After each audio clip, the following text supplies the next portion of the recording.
So this article came across my Twitter feed recently, and has to do with the climate debate and the climate emergency. As you know, over the last 10 years or more, that's kind of been a big issue that we've talked about a lot. I know COVID has kind of overshadowed it, but previous to COVID, I think one of the big things we were talking about was climate change, and then they changed the wording of that from just climate change to climate emergency to make people, uh, um, well, more worried about it, essentially. Here you can see Greta Thunberg, smiling face here. But I guess somewhat recently, anyways, in mid-August or so, there was a declaration, another one. I guess there's been several throughout the years, as this article gets into. But there was a declaration from the World Climate, uh, well, I guess they're a publication of World Climate Declaration signed by 1,100 scientists and professionals. Now, I don't know what necessary professionals means in this case, but I mean, at least it shows that there is dissenting opinion, and there has been, and it's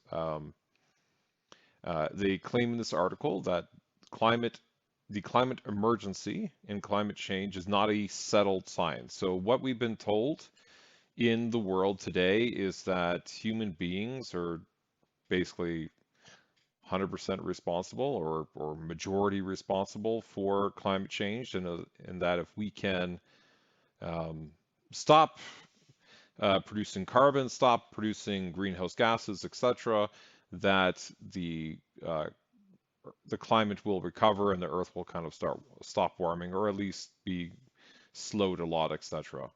And we won't lead to a um, what do they call it? A runaway greenhouse effect, like how I guess Venus is. So my understanding, Venus is like it's basically the planet Venus. Basically, it's just nonstop lightning storms, and it's dry, and I don't know. I'm pulling this up from my memory from I think Cosmos with Neil deGrasse Tyson. I think they showed Venus and what it would look like if it was what it would look like if we had gone there. Obviously, nobody has gone there. But this article here.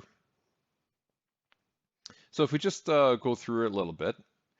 So 1,100 scientists and professionals have signed this declaration saying that the science behind the climate emergency uh, is not settled. So they say here there is no climate emergency, says the authors, and they're led by a Norwegian physicist, Nobel Prize laureate, Professor Ivar Giver.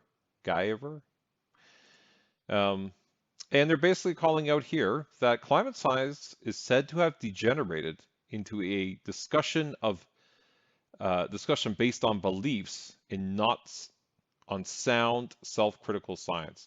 So if you think about everything that we've seen, and if in your own lives, it seems very political. It does seem a lot of beliefs. People get very heated about it. It's almost like they don't think. It's not very rational in general. So I would say, from how I view this, that would be accurate. It does seem very belief oriented or politicized.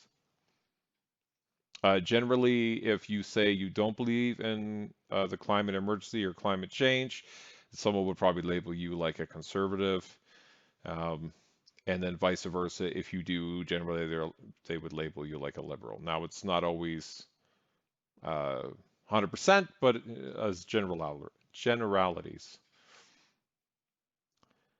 Okay, so here they call out that the scale of opposition to modern day settled climate science is remarkable, given how difficult it is in academia to raise grants for any climate research that departs from the political orthodoxy. So we're basically saying here that you can't even get funding to look into climate change or the climate emergency um, unless you are proposing it as well. I'm looking at it to prove that we are producing climate change. So something along the lines. How are humans affecting climate change? And you're kind of leading it into that sort of in that belief of climate change ideology. Apparently, there's a full list. Well, maybe this full list of signatories, I guess, is probably related to the signing above. But um, I have heard this before.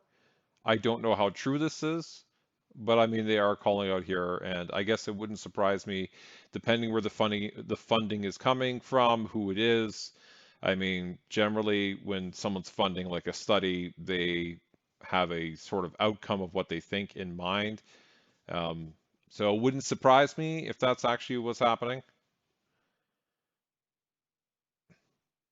Another lead author of the declaration, another professor here, has called the current climate narrative absurd, but acknowledged that trillions of dollars and relentless propaganda from granted or grant-dependent academics and agenda-driven journalists currently say it is not absurd.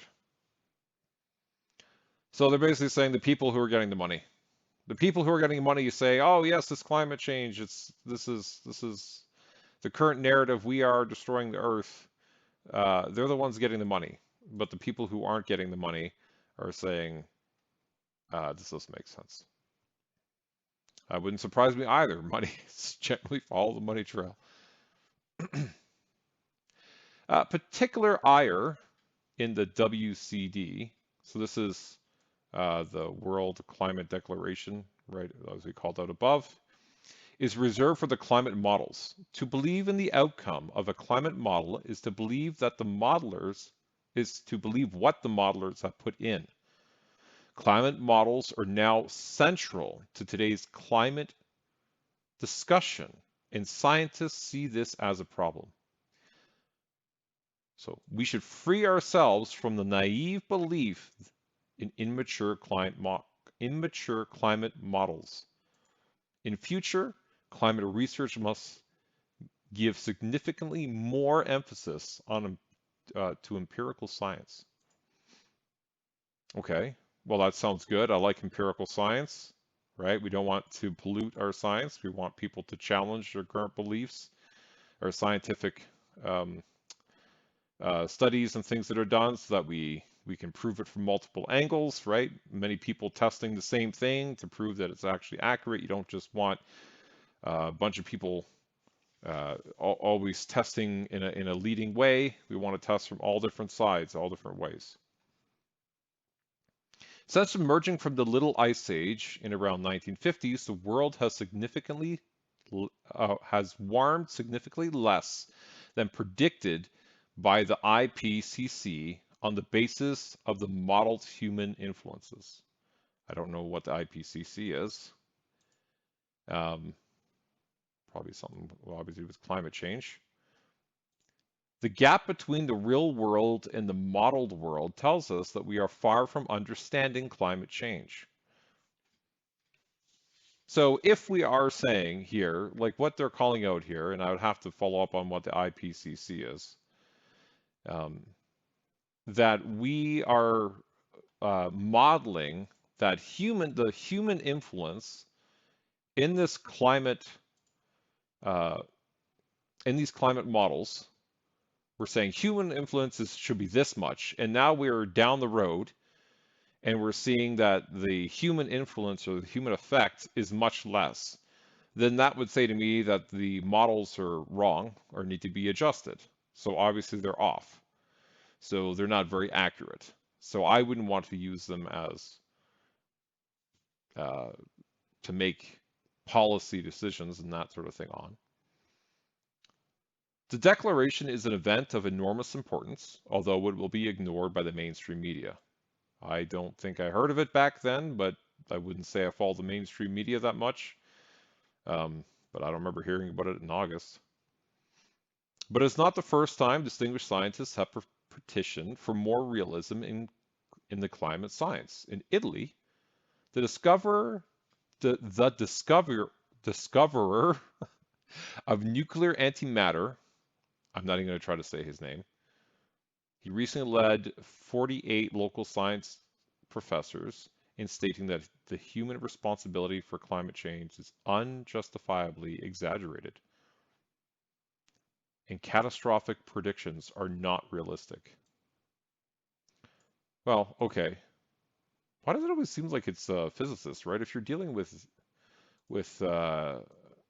nuclear, are you a physicist then? I don't know, but I think above it was also a Nobel laureate and who was a physicist as well dealing with this. Okay, and then they also call out here the natural variations explains a substantial part of global warming observed since 1850s. All right. The declaration notes that Earth's climate has varied for as long as the planet has existed. Now, this is a common talking point that you hear from conservatives, and usually they just brush it off. They're like, well, the climate has always changed since the beginning of time, and it will continue to change. Stop blaming humans. I would take some sort of stance in the beginning. I think clearly we must be doing something. We're here. And then they go on to say, with natural cold and warming periods, fair enough. We know that the Earth has warmed and cooled many times. It is no surprise that we're experiencing a period of warming. It concludes, or it continues rather. Climate models have many shortcomings, it says, and are not remotely plausible as global policy tools. They blow up the effect of greenhouse gases, such as carbon dioxide, but ignore any beneficial effects. CO2 is not a pollutant, it says. It is essential to all life on Earth. Photosynthesis is a blessing. More CO2 is beneficial for nature. Greening the Earth, additional CO2 in the air has promoted growth in global plant biomass. It is also good for our agriculture, increasing the yield of crops worldwide. That's very interesting. So obviously I knew that CO2 is good for plants to grow, but I didn't think about it in terms of agriculture. So we're saying that because there's more CO2 in the air, the yields from our food sources, from our crops and plants, is better, is more. Well, that's good in terms of having more food in the world. I do. This kind of brings me back to what was it, the Dutch farmers this year who were protesting because the government was basically saying like they can't, they have anyway, like they shouldn't be using CO2 or something. Ah, crud. I can't remember the specifics, but I do remember listening to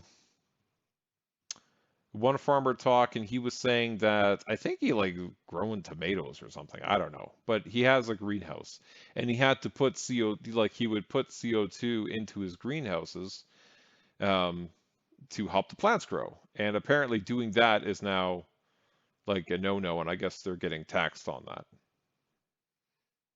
Or anyways, there's some effect that the Dutch government was doing to them that was making them protest it. So I'm not totally up on that, so obviously check that out yourself. But I it, this kind of reminded me of that because they were talking about CO2 um, having like I guess it was net zero CO2. Okay, then it goes on to say here, in addition, the scientists declare that there is no substantial or no statistical evidence that global warming is intensifying hurricanes, floods, droughts, and such like natural disasters, or making them more frequent. There is no climate emergency, the declaration goes on. We strongly oppose the harmful and unrealistic net zero CO2 policy proposed for 2050. Okay, yeah, so they are trying to get to net zero. I don't know if that's everywhere in the world or certain countries, probably just certain countries. Adding that the aim of the global policy should be prosperity for all. by providing reliable and affordable energy at all times. In a prosperous society, men and women are well educated, birth rates are low, and people care about the environment, it concludes. Well, that's interesting. I guess that makes sense if you look at Western, Western society. As we get more educated, we slow down our birth rates, and do the people care more about the environment? I guess because they're more educated, they do. Yeah, I guess that's fair to say. If you're poor, then you're probably like gonna burn like trees, like cut firewood and burn it, or dung or something. Burn your garbage. Um, that's fair enough. And then the last thing here, it says that the late WCD is the latest sign that the settled fantasy around or surrounding climate change science is rapidly breaking down. So then they call out here that Stephen Koonin, who was under the Obama administration, published a book called Unsettled, in which he noted that the science is insignificant to make useful projections about how the climate will change over the coming decades, much less what our actions will be. Okay. And then they bring up Michael Schellenberger down here, who wrote that Apocalypse Never. I actually didn't read the book, but I heard of this. Which he said he believed the conversation around climate change and the environment had in the last few years spiraled out of control. Much of what people are told about the environment, including the climate, is wrong, he wrote. Yeah, I think a lot of people just say things because they hear things. Like even me, I'm talking about stuff like the Dutch farmers. I don't remember everything what was happening, but we all like we're people. We just say things, and we don't really know everything, and it kind of gets just repeated. And especially if there's money involved, like I'm not getting any money for this, but I mean, if there's money involved, the amount of things people will say just for money, this is not surprising. It is not surprising.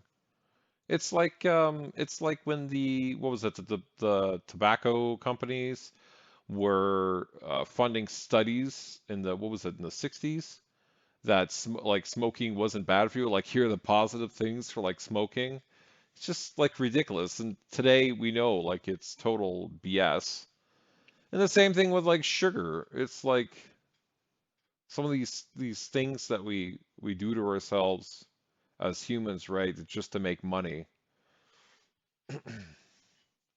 Now, my take on this would be humans, I would think, would be doing something. Like, I don't think we could just be living and then like we're having no effect. So I think any uh, changes that we can do ourselves to have less of an impact is good, but I think it shouldn't come at the cost of other people or third world countries and the poor and basically making them suffer because in certain places they're not going to be able to um, afford to have whatever it is, hydroelectric, wind power, solar power, I don't like nuclear, and they might have to burn coal, right? Or natural gas. Natural gas, I guess, is better than coal. So if we could get them to do that, that would be better. Um, or they might be burning wood, right, just to heat their properties or and to cook. So it's if we can have a prosperous world, a prosperous society for all, then I think that would probably be like they called out here, um, probably be one of the better things. Although I'm not too excited about the low birth rates because I think that can be its own problem. Um, Probably don't want to have low birth rates, but I don't know how we get around that piece. With every problem or with every solution, there's always another issue that has to be solved, or more issues are created that have to be solved. So I don't know.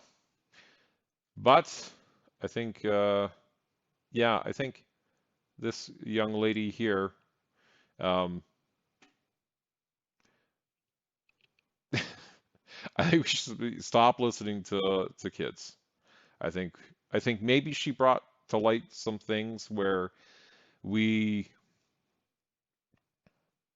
uh, investigated into climate science. Like maybe that's how this came to be, this WCD declaration here. It's because of the big stink that she made. Maybe it wouldn't have happened, right? I don't know. But there's whenever you see children being front and center and they're being emotional, and then people are adults specifically are parading behind them and going, "Yay, yay, good job." It's like this whole thing. And if you can't actually criticize that person's ideas or those people's ideas without getting into some kind of fight, um, then I would say probably not a good sign. Yeah, probably something stinks under the covers there. All right, just my 2 cents. Anyways, I realize this article is old, but wanted to share as it popped up into my feed the other day. And yeah, let me know what you think. Like and subscribe. If there's something you'd like me to check out next, please let me know. All right. Thanks, guys. Bye.